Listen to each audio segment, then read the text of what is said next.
I am Anya Styles, also known as Anya Sample. That's my name. And I am a natural hair care specialist and educator. I am licensed. I've been professionally licensed for 12 plus years, and I've been doing hair longer than that. So, today I want to talk about blowouts and like silk presses and just overall using heat for your hair when you're natural. I know that some people who may be transitioning to being natural or maybe already are natural, but they're just not quite ready to start wearing their hair curly yet, which is totally fine.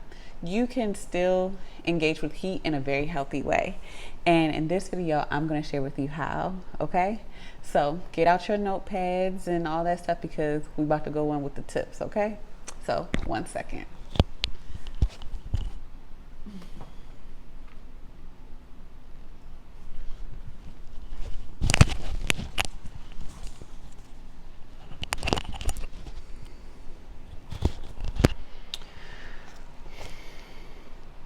Okay, so for my first tip, when engaging with heat, like you want to be straight or you straighten your hair yourself at home, you want to make sure you use a ceramic iron, okay? Whether it's a ceramic curling iron or a flat iron, you want to make sure it's ceramic.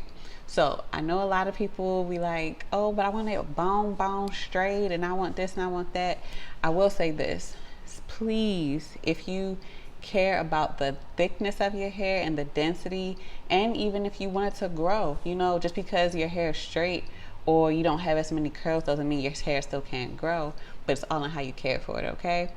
Those titanium plated flat irons, yes, they get your hair bone straight, but it's a sure way to stagnate your process with your hair growth, and also it's a surefire way to get split ends very, very quickly. It's something about the heat and the plates. They really don't nourish the strands as much as what ceramic irons do.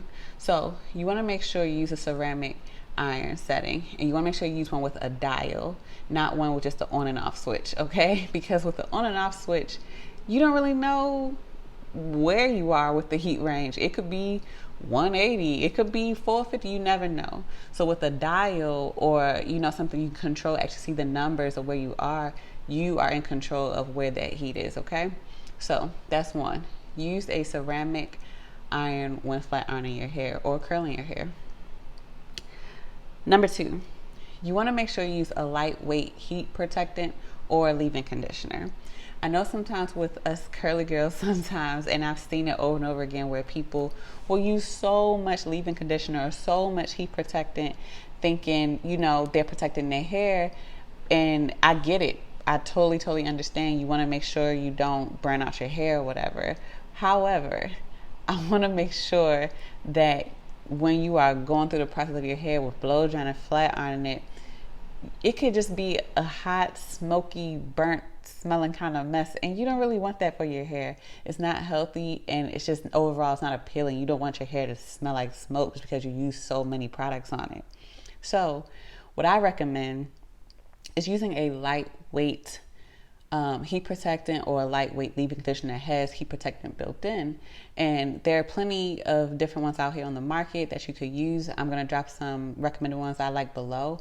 But you can always just spray that on your hair before you blow dry it while your hair is still wet, and detangle it and brush it through. So that way when you blow dry, it's already in your strands and you have to worry about, okay, each section I gotta, and all the heavy serums and oils and greases. Like, it's a better way to do that, okay? So don't feel like you need to do all of that just to protect your hair or protect your curls. Moving on to blow drying, because we mentioned that a little earlier.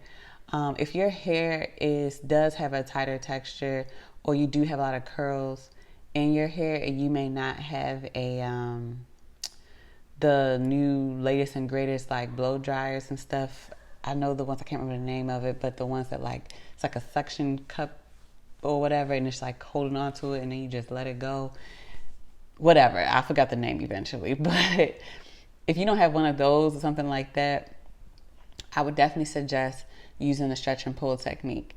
And I'll probably attach a video so you can see what I'm talking about. But it's a good way for you to kind of like, you just stretch down the hair and like wave the dryer over your subsections to help your hair get smooth without you like yanking and pulling your hair all the time through the blow drying process, because that's one that's not fun. It's not fun. It hurts. You're pulling out your strands. It's tiny, like it's just a whole lot. You're just literally fighting with your hair, and that's not how it should be. It should be a nicer experience than that. Okay, we've gone through enough with getting our hair pulled. Okay, so I definitely suggest doing the blow drying process before you go to the flat iron, to use the stretch and pull process that I'm going to attach like a little baby video just so you can see what I'm talking about.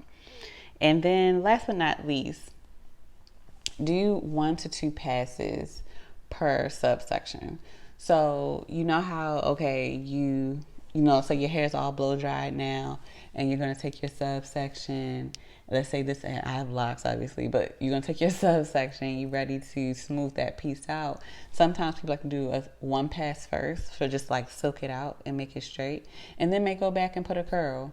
I would rather you just do that just twice or once. If your hair, you can get it straight enough on 1 pass, or if you can get it straight enough with 1 pass and curling at the same time, do that. The less heat you put on your hair, the better. Even if you do wear your hair predominantly straight, because it's going to continue to allow your hair to be strong and be thick and be full. The last thing you want is straight, stringy, thin hair. Okay, so I hope these tips were helpful for you.